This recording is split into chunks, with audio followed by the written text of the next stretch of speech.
sobat baku hantam. Banyak para pengamat militer abal-abal yang baru ini hanya mengetahui Iron Dome, ya kan.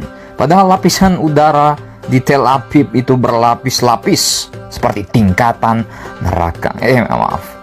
Menghadapi serangan roket yang sporadis, tentu saja Benjamin Netanyahu perlu perlindungan ekstra di langit mereka.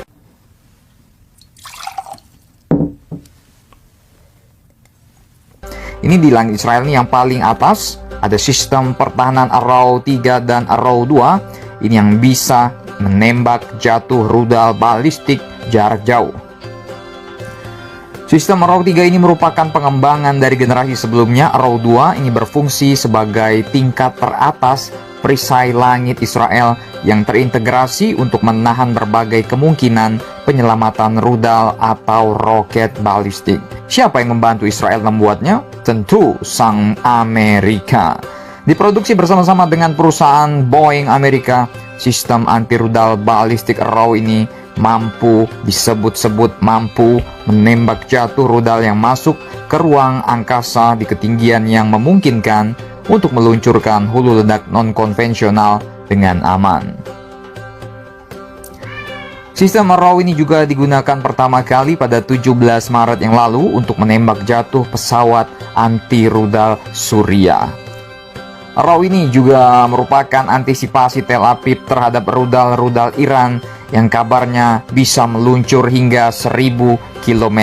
Jadi yang bagian atas untuk mencegah rudal nuklir, rudal balistik yang jarak jauh, Israel menyiapkan sistem pertahanan Arrow. Nah, di bagian tengahnya tentu saja langit Israel ini tidak kopong seperti dengkul kalian. Di bagian tengah juga diisi sistem pertahanan bernama David Sling. David ini mengambil filosofi dari salah satu pejuang Yahudi zaman dulu mungkin ya bos, yang mengalahkan Goliat, David, ya kan. David Sling ini dirancang untuk melawan rudal jarak menengah. Sistem pertahanan rudal ini dikembangkan Israel dengan dukungan siapa lagi kalau bukan negara yang lebih preman dari preman, yaitu Amerika. David Sling dirancang untuk bisa mencrot-crot jatuh rudal yang masuk ke wilayah Israel dengan rentang 40 hingga 300 km.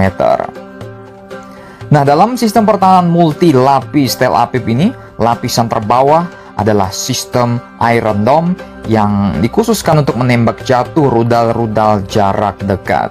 Sistem ini juga bisa menembak pesawat tak berawak, mortir-mortir yang banyak ditembakkan dari jalur Gaza, yang katanya Iron Dome ini memiliki tingkat keberhasilan tingkat intersepsi 85% hingga 90%.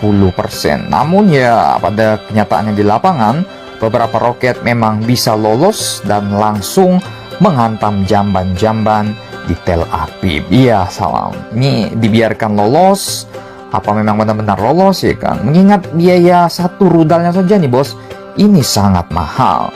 Kabarnya kan satu rudal Iron Dome ini bisa mencapai 1 miliar lebih. Ini udah cukup buat nyekolahin kalian sampai S3 di Gulag bos ya kan.